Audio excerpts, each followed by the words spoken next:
Asia cup handshake विवाद अब काफी बड़ा मोड़ ले चुका है, जहां पर पाकिस्तान ने कह दिया कि या तो मैच रेफरी को हटाओ या फिर हम ही टूर्नामेंट नहीं खेलेंगे। नमस्कार दोस्तों, स्वागत है आपका एक बार फिर हमारे चैनल में। भारत और पाकिस्तान के बीच हुए मुकाबले में टीम इंडिया ने पाकिस्तान से हाथ नहीं मिलाया और पाकिस्तान को लात मार दी।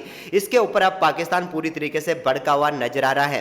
पाकिस्तान की तरफ से यहां पर बयान जारी कर दिया गया है। पीसीबी के अध्यक्ष ने कह दिया है कि या तो मैच रेफरी को हटाया जाए या फिर पाकिस्तान टूर्नामेंट से हट जाएगा। अब देखने वाली बात है कि क्या होगा, लेकिन हम आपको पूरी डिटेल में बताएंगे कि किस खिलाड़ी ने क्या क्या कहा है और क्या साथ ही पाकिस्तान की तरफ से क्या फैसला लिया गया, इसके बारे में बताएंगे। क्या पाकिस्तान हट रहा है इस एशिया कप से? अगर हटेगा तो भाई भिखारियों के पास क्या बचेगा, इसके बारे में भी बताएंगे। तो उससे पहले वीडियो को एक बार लाइक जरूर कर दो और साथ ही चैनल पर नए हैं तो चैनल को सब्सक्राइब कर लो।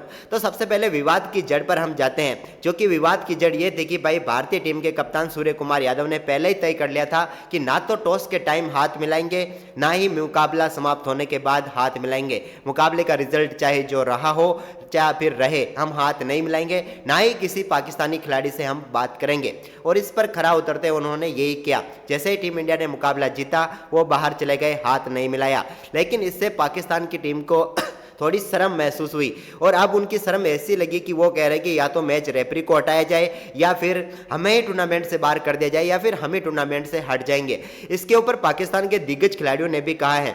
साथ ही यहाँ पर पूर्व तेज गेंदबाज शोएब अख्तर है, इनका एक उसकी शक्ल तो आप जानते ही हैं। उसने कहा है कि भाई भारतीय टीम ने बहुत अच्छा परफॉर्मेंस किया, लेकिन ये क्रिकेट मैच था, इसको क्रिकेट का मैच ही रहने दें, हाथ मिलाना चाहिए था, खेल भावना दिखानी चाहिए थी। लेकिन इसे पता नहीं कि भाई हम भिखारियों से हाथ नहीं मिलाते हैं। इसके अलावा एक और इनका वो बैन का टका शाहिद अफरीदी है, उसे उस भिखारी को सुअर को यही नहीं पता है कि भाई भारत उनसे हाथ कैसे मिला लेगा।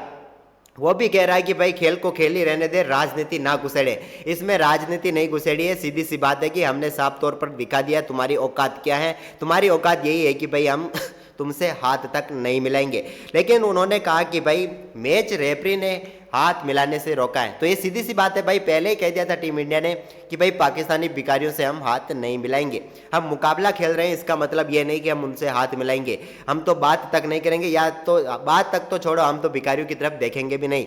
और हमने ऐसा ही किया। लेकिन अब यहाँ पर सबसे बड़ी बात यह है कि पाकिस्तान ये कह रहा है कि या तो मैच रेफरी को हटाओ या फिर हम टूर्नामेंट से हट रहे हैं। तो मैं सबसे पहले तो बता देता हूं कि ये पाकिस्तान का रंडी रोना है, क्योंकि ना तो मैच रेफरी हटेगा, क्योंकि ना तो आईसीसी यहां पर दखल देगी, ना ही बीसीसीआई और ना ही एसीसी, क्योंकि सबको पता है कि अगर भारत यहां पर हट गया इस एशिया कप से तो एशिया कप का कचरा हो जाएगा। इसलिए यहां पर सीधी सी बात है, पाकिस्तान कह रहे हैं कि हम हटेंगे। तो ये भी मैं बता देता हूं कि इन भिखारियों की औकात नहीं कि यहां पर हट जाइए, क्योंकि भाई चंद खाने को दाने इन्हें इसी एशिया कप से मिलने वाले हैं। ये गिद्दड़ पबकी दे रहे हैं ताकि ये लगे कि भाई हाँ पाकिस्तान कुछ है, लेकिन चाहे जो हो जाए इस एशिया कप से पाकिस्तान की हटने की औकात नहीं है। और अगर हटेंगे तो इन भिखारियों को भीख भी कोई नहीं देगा, इसके बाद ये भी तय है। यानी कि चाहे जो कहो, सीधी सी बात है, ना तो यहां पर आईसीसी हटाएगा मैच रेफरी को, ना ही एसीसी हटाएगा। और खेल भावना की बात रही तो यहाँ पर सूर्य कुमार यादव ने साफ कह दिया है कि कुछ मसले खेल भावना से भी ऊपर होते हैं। खेल भावना का मतलब ये है कि हमने खेल खेल लिया है, खेल में हमने ना तो कोई ऐसा किया कि भाई हमने उनके साथ गलत किया, ना कुछ किया, हमने जो हमें सही लगा वो किया है। अब उनको गलत लग रहा तो उनकी वो जाने, लेकिन मेरे हिसाब से तो भिखारियों के साथ जो भी किया वो अच्छा किया। लेकिन ये बात रही कि भाई ये जो कह रहे हैं कि हम टूर्नामेंट से हटेंगे, ये सिर्फ इनका वो बौखलाया हुआ है कि बौखला गई, क्योंकि सूर्या ने साफ कह दिया कि भाई ये सेना को समर्पित है। ये मुकाबला पाकिस्तान के पहले ही परखचे उड़ाए थे हमारी सेना ने, तो उसी से ये घबराए हुए हैं और उसी पर मिर्च लगी है, उसी जख्म पर, जिसके अभी तक इनका वो पेशाब निकल रहा है और कुछ नहीं है। तो आपको क्या लगता है पाकिस्तान की ये गिद्दड़ पबकी जो है ये आगे चल पाएगी या फिर अपने आप अपना अगला मुकाबला खेलने के लिए चले जाएंगे? मुझे तो लगता है भिखारी अगला मुकाबला खेलने के लिए जाएंगे, क्योंकि भाई खाने को दाना तो यहीं से भी आएगा। आपकी क्या राय है कमेंट करके जरूर बताएं और वीडियो को ज़्यादा से ज़्यादा शेयर जरूर कर दें।